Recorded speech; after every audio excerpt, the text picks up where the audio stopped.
Bueno, Luis Fernando Chaparro, mayor de edad, adulto mayor ya, porque tengo 58 años de vida e historia en el barrio La Perseverancia, nacido y creado acá. ¿Qué les digo? De profesión no sé varias cosas. Locutor, medios audiovisuales, era lo que tenía antes, ahora estoy de deportista, soy juez de paz de Bogotá, ¿sí? Trabajo la justicia comunitaria, la justicia en equidad, líder social y comunitario, aquí el barrio, acompañando todos los procesos de fortalecimiento del área social de la Junta de Acción Comunal. ¿Listo? En el barrio La Perseverancia he sido testigo que es un barrio obrero por una sencilla razón. Yo alcancé a conocer cuando tenía 8, 9, 10 años las fábricas de Bavaria. Todavía existían aquí abajo, de la séptima hacia abajo, donde está la iglesia, la escuela, el colegio y la iglesia Nuestra Señora del Rosario, es la 13. Eso. Si me equivoco, me corrigen, por favor. De ahí para atrás, todo eso hasta la Caracas, eran las grandes fábricas de Bavaria. Yo las conocí. Por eso este es el barrio obrero. El énfasis del barrio obrero, ¿por qué? A mí me gusta que le digan más el barrio obrero que el barrio chichero, o el barrio de los ladrones, o el barrio de los no sé qué. No, es un barrio obrero. Por lo siguiente, encontrándose aquí la finca La Perseverancia, ¿cierto? En los años 1800 algo, 1780 y antes, bien atrás, era la Recoleta. La Recoleta era como desde aquí, desde el río San Francisco, ¿cierto? Era el río que pasa aquí en el Parque Nacional, ¿lo han visto? El cañito ese, porque aquí eso era el río San Francisco, hasta la calle 19, pongámosle, más o menos eso. Y desde abajo de la Caracas hasta la montaña era la Recoleta. La Recoleta era lo que tenían en esos momentos los indígenas y campesinos como grandes espacios de recolección de alimentos. La Recoleta, por eso se llama así. Si quieren conocer de la historia de la Recoleta frente a la universidad, a la Biblioteca Nacional, hay un nuevo edificio, un edificio bonito, eso se llama La Recoleta. Ahí ellos tienen la historia de todo lo que era la Recoleta. Siendo el barrio así, luego los señores Vega vinieron a comprar. Luego se llamó la finca de los hermanos Vega, ¿cierto? O sea, la finca La Perseverancia, ¿cierto? Entonces don Leo Koop, siendo un gran empresario, uno de los menores de los Koop alemanes, montaron la fábrica Bavaria. ¿Se acuerdan? Bavaria famosa desde 1889, dice la propaganda, ¿cierto? Entonces Bavaria viene en 1800 algo, 1800 y poquito, 12, 13, 15, qué sé yo, y montan la fábrica. ¿De dónde venían los empleados si Bogotá era una ciudad muy pequeña? Aquí no, ¿quién había aquí? Recuerden que eran las fincas, era una finca. Empezaron a contratar gente, perdón, campesinos de las laderas de la ciudad. ¿Cuáles eran las laderas de la ciudad en esa ciudad tan pequeñita? De Chapinero. Lejos venían de Chapinero. Algunos de Fontibón venían a caballo, de Guzmán, de Usaquén, sí, qué sé yo, de las laderas de la ciudad, de aquí arriba de lo que ya estaba construido, los barrios fundacionales que eran Egipto, Las Cruces, Belén, ¿cierto? Porque esos tienen más de 150 años, esos son más viejos que La Perseverancia. Ya estaban ahí, entonces venían de allá hasta acá a trabajar en la fábrica. Seguramente el señor Leo Koop, desesperado porque, a ver, no era su producción tan rentable, ¿cierto? Y su explotación no era tan eficaz y tan eficiente al trabajador, porque tenía que desgastarse. ¿Cuántas horas un trabajador llegar? ¿Cuántas horas trabajar? ¿Y cuántas horas al ratico mandarlo a descansar? Entonces ellos compraron parte de la finca La Perseverancia, ¿cierto? Hicieron el trazado, él siendo arquitecto, hace el trazado del barrio. Ya les voy a mostrar el mapa original. El trazado del barrio, ¿sí? Él mismo lo hizo. Medidas tal, ustedes lo ven, y fue de los primeros barrios que estaban muy bien definidos por manzanas y por cuadras, bien bonito. No fue una invasión, como ustedes ven en otros barrios, especialmente del centro y del sur de Bogotá, que son un desorden. Carrera, la Diagonal, la calle, porque eran invasiones, ¿cierto? Fueron invasiones, fueron barrios marginales. Nosotros tenemos el lujo de decirnos que no fuimos marginales, sino que fue un barrio hecho por los obreros. El señor Leo Koop compra los lotes y se los vende financiaditos a sus empleados a 1 peso y 20 centavos. Tenían que pagar. O sea, ¿en cuántas cuotas tenían que pagarlo? En centavos. 6 centavos semanal, qué sé yo. Pero era a 1 peso y 20 centavos el lote. Y por autoconstrucción él les guiaba, les orientaba, hacían equipos de trabajo con las familias y fueron haciendo los lotes de 6 por 12. 6, ¿sí? Por 12. Todos los lotes de 6 por 12. Ya ahorita vamos a ver el plano, la planimetría del barrio. La antigua y la nueva. Entonces, don Leocob les orientaba el diseño de las casas. Todas las casas en un estilo colonial, ¿sí? Muy bonito. Español porque ellos pues tenían, si era arquitecto, recuerda que los arquitectos, los españoles fueron los que marcaron la pauta del diseño arquitectónico por lo menos en esta parte del mundo, ¿no? Aquí en Occidente, los españoles. Entonces ellos tenían el conocimiento del diseño arquitectónico español, y lo hicieron acá. Se ven las casas antiguas acá, tienen ese corte de la estructura arquitectónica española, ¿sí? Varios diseños, varios estilos. Bueno, hicieron las casas, todo con sus solares, ¿sí? Para sembrar en la parte de abajo, de la séptima para abajo, eran sembrados de maíz, ¿sí? Y ellos también compraron parte de ahí. Entonces mucha gente trabaja con el maíz ahí para la cebada y la cebada para vender a la parte. Anécdotas era que entonces ya las familias asentadas acá, ya, o sea, el barrio se compone de ¿qué gente? Pues de obreros, campesinos, ¿cierto? El obrero antes de ser obrero era campesino, que hace 50 años hacia atrás, 60, 30 años hacia atrás, que éramos todos campesinos. Todos veníamos, no éramos de acá, ¿cierto? Los que tuvieron 80, se murieron de 100 añitos, ellos, los de esa época, los jóvenes, eran campesinos, que venían del campo y se hicieron aquí obreros, trabajándole a una industria, se vuelven obreros, pero eran campesinos que aún son obreros. Entonces, el señor Leocob les hace las casas, las vende a 1 peso centavo. Hay una anécdota, tenían que estar a las 5:30 de la mañana, se escuchaba el pito, allá en la Macarena había un buitrón. Yo alcancé a conocerlo, claro, yo tendría 8 o 9 años cuando allá había un buitrón, ¿sabes qué es un buitrón? Un tubo largo, ¿sí? Lo que era como un farol, ¿te acuerdas? Y salía un ruido ahí, era un pito también, como un farol, ¿sí? Era un buitrón. Ya ahorita lo vamos a ver en los libros. O si ahora se lo listo. Sonaba el pito por todo el sector para que todos los trabajadores de la Perseverancia del barrio obrero bajaran. Eso no se llamó la Perseverancia inicialmente. La finca La Perseverancia se llamó el nuevo barrio obrero. Él lo montó como el nuevo barrio obrero. Ya después, en 1912, el 7 de marzo de 1912, ya se declara el barrio La Perseverancia, ¿sí? El barrio La Perseverancia, 1912. ¿Sí? Ya lo declaran ahí los obreros, ya hay instituciones, ya está la iglesia, ¿sí? Ya hay comercio, ya en 1912 ya está fundado y organizado el barrio.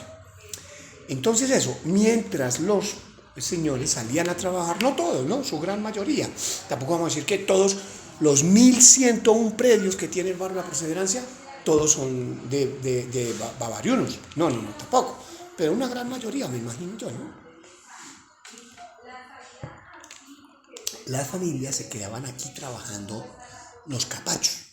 Mientras los capachos eran unos recipientes para cubrir la botella de la cerveza. No existían todavía esas canastas para poder echar la cerveza. Entonces, con el amero del maíz que se vendía allá abajo, en los sembrados de maíz aquí abajo, pues se llama el Festival de la Chicha, el maíz, la vida y la dicha. Porque todo eso, de la chicha, porque ya les cuento la historia de lo que pasó aquí con la chicha. Del maíz, porque aquí eran sembrados de maíz y la gente aquí en los lotes, en los solares y en los antejardines tenían sembrado, eran tan grandes, maíz de 12 metros, tenían derecho a solar, aquí solar y aquí antejardín. ¿Se han conocido las casas así, antiguas? De antejardín, sembraditos aquí de jardinecitos y solar atrás. Alberca grande, ¿cierto? Grandes pilotes en madera, unos antiguos bonitos, en piedra, en ladrillo pisado con adobe, ¿cierto? De adobe pisado, todo eso. Entonces eso se hacían esas casas así. Entonces, don Leocob les vendió los lotes. ¿Qué más? Yo iba a donde, porque les estaba contando de los 12 metros del maíz. De los ameros. Entonces, con el material que se sacaba del maíz, lo que cubre el maíz, que es el amero, la hoja, ¿cierto? Con eso se hacían unas figuras para meter la botella. Entonces, las mujeres de los hombres que trabajaban en Bavaria, aquí le vendían a Bavaria los, a menos que eran capachos, como capachos, ¿sí? Como unas, ¿se han visto las maracas? Eso, haz de cuenta una maraca parada hacia arriba, así era, y ellos metían ahí, con las hojas se hacían, las hojas, las mujeres del barrio hacían con las hojas, con ameros hacían los capachos para guardar la cerveza. Entonces, como la mayoría de la gente venía de Belén, Las Cruces, Egipto, Santa Bárbara, aquí detrás del Palacio Nariño, Santa Bárbara, ¿qué más? Egipto, Belén, todo eso, Las Cruces. No, las veces allá es allá San Cristóbal, mucho más, pero de pronto también, yo creo que también. Y allá se conocían de grandes chicherías, como por ejemplo el Ventorrillo, ¿sí? La chichería del Ventorrillo todavía existe. Eso tiene más de 200 años, esa chichería. Entonces muchas chicherías venían aquí a trabajar y todo eso, entonces montaron, ellos se dieron a la tarea de las mujeres que venían también y familias de esos sectores, pues montaron sus chicherías, no solo allá, sino ahora en la Perse también tenemos la perseverancia, en el nuevo barrio obrero también tenemos chicherías, ¿cierto? Y montaban, entonces la gente se rebuscaba con la chicha, con los capachos, el trabajo que hacían los obreros allá. Si ves que todo girando en torno a la cerveza, lamentablemente. La genealogía de la cerveza, nosotros hicimos una investigación sobre eso y tenemos un libro y tenemos un periódico sobre eso, la genealogía de la cerveza, cómo toda la vida de la gente de la perseverancia y de sus descendientes, todas las familias, giraban en torno a la cerveza, al maíz, ¿cierto? A la chicha que es con maíz, ¿cierto? Entonces, la historia cuenta que entonces aquí se vivieron grandes tragedias, pero también grandes alegrías y grandes triunfos por el consumo, el manejo, la historia de la chicha, ¿sí? Aquí se llegaron cómo era posible que, no sé, vamos a decir una cifra, 200, 300 trabajadores y sus familias beneficiándose, entre comillas, de ellos, por el trabajo que les da Bavaria. Nosotros diríamos la explotación que les tenía Bavaria, ¿cierto? Porque una industria alemana es símbolo de explotación, ¿sí? Laboral y todo. ¿Cómo así? Que le damos trabajo al señor, al obrero. A la familia la empleamos para que hagan los capachos. Y estos berriondos haciéndonos chicha, pero tremendos tóneles de chicha. Cantidades de chicha venían de muchas partes a tomar la chicha de acá, porque era de la técnica de fabricación del Ventorrillo y de otras chicherías famosas de la Candelaria, ¿cierto? De la Candelaria. Entonces aquí hasta por debajo de la tierra tenían uno por tener el sabor y la cocción que debe tener, la fermentación que debe tener la chicha, debajo de la tierra, a 2-3 metros. La mayoría de las casas aquí tenían sótanos, ¿sí? Entonces allá se escondía la chicha. Venía algún resguardo, que era la policía de aduanas, y a incautar la chicha. Tremendos tropeles, tremendas, ¿sí?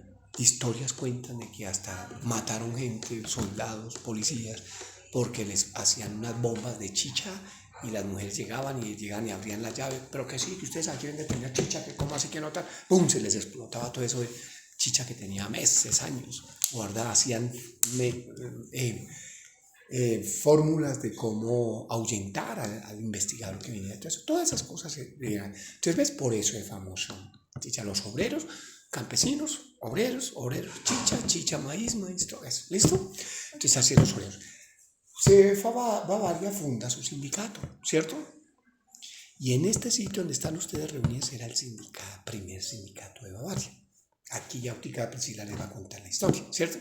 El primer sindicato, la primera, se organizaban acá, en este Óptica conocen ustedes el Salón Comunal, aquí se organizaban los obreros de Bavaria en 1912, 13, 14, 15, 1880 y pico, unos 10 años durarían con este sitio. Ellos lo comparan, lo conquistaron, lo que sea, este sitio.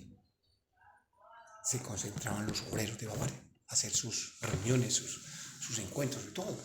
Y aquí los obreros de Bavaria fundaron el primer barrio obrero, y aquí los obreros de Bavaria fundaron la primera plaza de Mayo. La primera plaza de Mayo, donde está la estatua de Gaitán. ¿Listo? Entonces, si es que es obrero. Luego viene 1940 y pico, que es la época de Gaitán, ¿cierto? Y Gaitán también le imprime una anécdota importante, ¿sí? A la historia del barrio, de la vida política, social y cultural y económica del barrio. porque él quería mucho, como él se decía que era de las cruces, pues las cruces y la perseverancia eran como primos hermanos, ¿cierto? En todas, en sus culturas, sus tradiciones, sus costumbres, ¿sí? En todo. Los ladrones ya eran los de acá, los de aquí eran los de allá, todo era. Entonces venía Jorge Eliezer Gaitán, ¿sí?, a tener sus grandes tertulias aquí en La Perseverancia, a jugar tejo, a compartir con los obreros, y lo declaró el barrio como uno de los barrios del cinturón obrero, como Bogotá, cinturón obrero, cinturón rojo, cinturón obrero. Él fundó las comisiones obreras liberales, ¿sí?, las comisiones obreras liberales, y el epicentro era el barrio de La Perseverancia. Él venía aquí a la cancha de tejo a jugar, a echar chicha, a tomar cervecita, venía con su gente, con su equipo. La gente lo quería mucho acá porque, a ver, era un personaje de esos. Entonces, muchos de los que se formaron en la política acá se formaron con el liberalismo, ¿no? Los liberales, pero más con el movimiento UNIR. No era tanto liberal Gaitán, era del movimiento UNIR. Él montó el movimiento UNIR. Y él fue un disidente del Partido Liberal, porque el Partido Liberal era oficialista, era de lo que llamaban los pájaros en el tiempo, los paramilitares, ¿sí? Así era el liberalismo, y el conservatismo pues peor. Pero entonces él sacó su todo aparte y le llamó UNIR, el movimiento UNIR, Unión Independiente Revolucionaria Económica, UNIR, movimiento UNIR. Y él aquí tenía su base del movimiento, ¿cierto? ¿Ya, Priscila? ¿Priscila? No, señora. Venga, pues, yo estoy feliz. Y también le trabajaba en Almacén Ferroso. Bueno, les presento a Priscila. La presente en la junta. Cuando acabe la galleta, ella les va a contar. Bueno, pues, como lo decía Fernando, pues el barrio de La Perseverancia es muy importante dentro de la historia, no solo de la ciudad de Bogotá, sino de Colombia también, porque es el primer barrio obrero, donde llega el proceso de industrialización que a partir de la fábrica Bavaria. Es importante porque transforma todo el sistema de producción, pues también del país, ¿no? Antes era muy feudal, y a partir de la llegada pues de la maquinaria de esta fábrica, pues es que empieza todo el proceso de industrialización o de modernización del país, ¿sí? Pues eso como a grandes rasgos, no sé qué más quieran como puntualizar. Bueno, pues lo que pasa es que necesitamos puntualmente también como hacer una cartografía de lo que nos está contando. Históricos, pues principalmente son las viviendas, ¿no? Porque si ustedes observan, o la planificación del barrio como tal, si ustedes observan, el barrio tiene sus calles muy bien delimitadas y todo esto. ¿Y por qué pasa eso? Porque Leo Koch era arquitecto, y él dentro de, pues también aplica sus conocimientos para cuando compra estos terrenos, para la delimitación y la repartición de lotes que casi a cada uno de los trabajadores, ¿sí? Y si Fernando deja de hacer ruido, pues se escucha bien en la grabación. Súbele a la voz, súbele. No, está ahí encima, mírame, está ahí encima en el... Entonces, si ustedes ven la estructura de la planimetría del barrio, pues sus calles están bien delimitaditas. Entonces, en la parte central está lo que está la iglesia, la escuela, las zonas comunes. Y alrededor, pues ya lo que es las viviendas, ¿sí? Entonces él hace esta cartografía, y a partir de eso es que empieza a hacer la subdivisión de lotes para entregarle a cada uno de sus empleados. Esa entrega de lotes no es que él le hubiese regalado los lotes a los trabajadores. Al contrario, él lo hace es porque los trabajadores en esa época eran de zonas rurales. En esa época no había zapatos. Quien usaba alpargatas era porque era una persona de más capacidad económica, y casi todos pues venían descalzos también a trabajar. Trabajaban también... Sí, exactamente. Trabajaban también niños y niñas en las fábricas. Aún no existía el concepto de infancia o de derechos de los niños. Entonces los niños eran tratados como adultos y trabajaban en las fábricas, y trabajaban entre 12 y 16 horas, ¿sí? Entonces, ¿qué hace el dueño de la fábrica? Se demoraban mucho tiempo en llegar a trabajar, pues los trabajadores, en entrar a la empresa, y él quería que estuvieran más cerca a la empresa para que llegaran puntual a sus jornadas laborales, ¿sí? ¿Y qué hace él? Pues él compra estos lotes que se llamaban Finca La Perseverancia, se lo compra a los hermanos Vega. Lo compra, lo lotea y genera una relación de dependencia más allá del trabajo, que ya es una relación de dependencia, sino que genera otra relación de dependencia porque sus trabajadores se ven en la necesidad de empezar a pagar sus lotes, ¿sí? Entonces ya se ven comprometidos durante un tiempo muy largo.